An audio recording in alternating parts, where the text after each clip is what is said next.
लोकसभा चुनावों की तारीखों के ऐलान के साथ ही देश में चुनावी बिगुल बज गया है। प्रदेश में भी भारतीय जनता पार्टी के सामने पिछले 2 लोकसभा चुनावों के प्रदर्शन को दोहराने की चुनौती है। चुनावों की घोषणा के बाद deputy CM doctor Premchand Bairwa से खास बातचीत की सहयोगी शिवेंद्र सिंह परमार ने। लोकसभा चुनाव की तारीखों के ऐलान के बाद पूरे देश में चुनावी बिगुल बज गया है और भारतीय जनता पार्टी एक बार फिर कोशिश कर रही है कि तीसरी बार नरेंद्र मोदी के नेतृत्व में भाजपा की और एनडीए की सरकार बने। राजस्थान में जो भाजपा के नेता हैं उनके सामने भी चुनौती है कि जो 2014 और 19 का प्रदर्शन था मिशन 25 का, उसको वो इन चुनावों में भी दोहरा सकें। और हमारे साथ बात करने के लिए राजस्थान के deputy CM doctor Premchand Bairwa ji मौजूद, उनसे बातचीत करेंगे। सर, चुनाव की तारीखों का ऐलान हो गया, बिगुल बज गया है, क्या तैयारी है राजस्थान भाजपा की?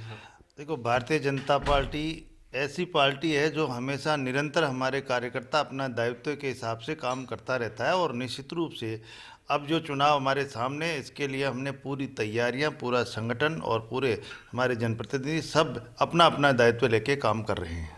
2 बार के सर जो चुनाव हुए हैं नरेंद्र मोदी के नेतृत्व में, उन दोनों चुनावों में 25-25 सीटें जीती हैं, तो कम की कोई गुंजाइश नहीं है। इस बार भी ये माना जा रहा है कि 25 सीटों की लड़ाई है, तो आप आश्वस्त हैं कि? देखिए, जब 2 बार माननीय यशस्वी प्रधानमंत्री जी ने जिस तरह का जो काम किया है, आम पूरी हिंदुस्तान की जनता ने देखा है कि हमारे इस हिंदुस्तान का नाम रोशन किया है विश्व में, तो माननीय नरेंद्र मोदी जी के नेतृत्व में हुआ है। ऐसे काम जिनकी हमारी पीढ़ियां सोचती रही है, लेकिन आज वो काम करके दिखाएं, तो आम जनता, आम जनभावना राजस्थान की माननीय नरेंद्र मोदी जी के साथ है और वो चाहते हैं कि हम अगर मोदी जी को आगे तीसरी बार बनाएंगे तो उनका सपना, जो उनकी सोच है विकसित भारत बनाने की, उसमें सहयोग करने के लिए आम जनता और आम लोग उनके लिए आतुर हैं। ये जो आगामी लोकसभा चुनाव है सर, इसमें जनता का मूड क्या भांपते हैं प्रेमचंद बैरवा जी के? लोग क्यों नरेंद्र मोदी को वोट देंगे इस बार के चुनाव में? देखो, मैं कह रहा हूँ ना, 10 साल में माननीय नरेंद्र मोदी जी के जो काम और जो उनकी सोच है, माननीय नरेंद्र मोदी जी जो काम कर रहे हैं, कोई चुनाव जीतने के लिए नहीं कर रहे, वो राष्ट्र हित में काम कर रहे हैं, राष्ट्र निर्माण का काम कर रहे हैं। इसलिए आम जनता में ये है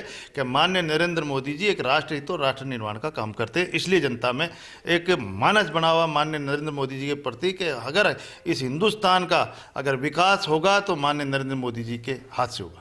राम मंदिर का एक जो मसला है सर, आप भी खुद 2 बार अयोध्या जाके आए हैं, जो नया मंदिर बना है रामलला का, आपको लगता है कि वो जो भावनाएं हैं वो भी इस बार दिखेंगी चुनाव में? ऐसे अगर माननीय नरेंद्र मोदी जी की जो लोक कल्याणकारी योजनाएं, जो अंतिम व्यक्ति को वो हमारी समाज की मुख्य धारा में लाने का काम कर रहे हैं, अनेक इतनी योजनाएं हैं कि जिसकी कोई कमी नहीं छोड़ी है। और जो राम मंदिर का तो हमारी 500 साल से है और हमारी कई पीढ़ियां सोचती रह गई, जो काम करके दिखाया। आज रामलला का मंदिर हमारी ये पीढ़ी विराजते हुए देखी है। उनकी माननीय नरेंद्र मोदी जी के जो प्रयास रहे हैं उनसे, तो निश्चित रूप से ऐसे कार्य करने की वजह से हर आम जनता में ये है कि माननीय नरेंद्र मोदी जी एक राष्ट्र हित में और हमारे हिंदुत्व के लिए काम करते हैं। आपकी जो कॉन्स्टिट्यूएंसी है सर दूदू, उसका जो लोकसभा क्षेत्र है अजमेर को लेकर क्या तैयारी? पूरी तरह तैयार हैं कार्यकर्ता आपके? निश्चित रूप से हमारा कार्यकर्ता, भारतीय जनता पार्टी का जो भी दायित्ववान कार्यकर्ता है, आराम संगठन की तरफ से और हमारे जनप्रतिनिधि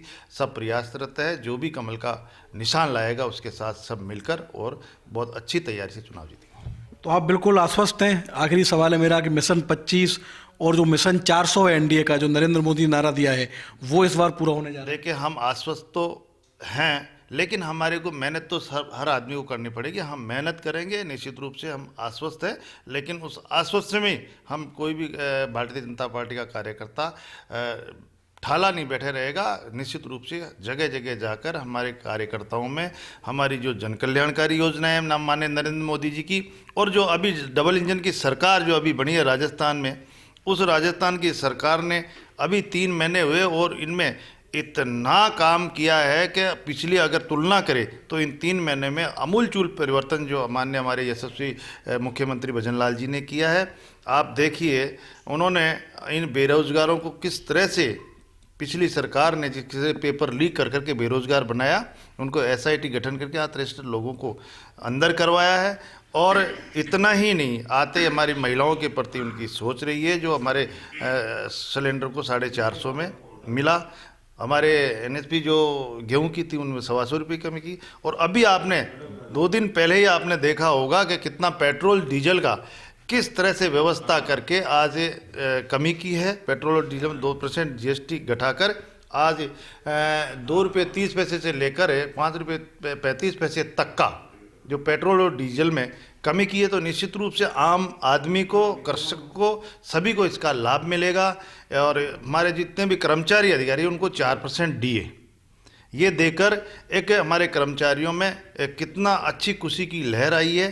और इसके अलावा हमारे अभी आपने देखा होगा कि अभी भी रात दिन हम इस मेहनत में लगे हुए हैं हमारे यशस्वी मुख्यमंत्री जी कि किस तरह से हम आम जन का, आम वर्ग का किस तरह से भला करें, ऐसी योजनाएं हम ला रहे हैं। तो डबल इंजन की सरकार कायम रहेगी ये कह रहे हैं प्रेमचंद। निश्चित रूप से डबल इंजन की सरकार कायम रहेगी और हमारा जो सोच है और सारा इस हिंदुस्तान का, भारत का, सभी भारतीय जनता पार्टी का सेंटर नेतृत्व का और प्रदेश नेतृत्व का, हम 400 पार करें। तो ये है deputy CM doctor Premchand Bairwa, जिन्होंने चुनाव की तारीखों के ऐलान के बाद फर्स्ट इंडिया से खास बातचीत की है। और उन्होंने कहा है कि बीते 10 सालों में जिस तरह से प्रधानमंत्री नरेंद्र मोदी ने देश के कल्याण के लिए काम किया है, आम लोगों का ध्यान रखा है, उसे ध्यान में रखते हुए जो प्रदेश की जनता है वो एक बार पूरे के पूरे 25 सांसद नरेंद्र मोदी को देने जा रही है। कैमरामैन संजय के साथ Shivendra Pratap Singh Parmar, first India news, Jaipur.